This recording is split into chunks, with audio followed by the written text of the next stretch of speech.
tierra y sobre mí crece la agricultura infinita.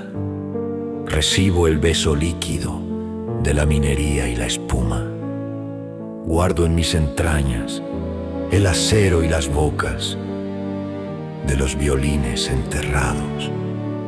Yo soy la tierra de cuchillos glaciales y calles templadas. Tengo puntuaciones de báltico y vapores de estrellas. Mi suelo abraza el diluvio de la alegría que cae como embarcaciones desgarradoras. Yo soy la tierra martirizada con trozos de nacimientos y sortijas indestructibles. Tengo polos de ámbar y líneas enredadas en mi cintura. Ya no habrá peregrinos, pero yo estaré verde y colectiva. Yo soy la tierra generosa que recibe con orgullo los labios proféticos y el hierro majestuoso.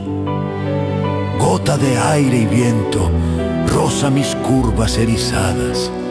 Las aguas me cruzan como agujas, dejándome fragmentos. Yo soy la tierra desde el principio, provista de elementos amarillos y con decoraciones de oxígeno. En fin, yo soy la tierra, mojada de sueños y salivas, tierra de abundantes cereales y violenta frescura.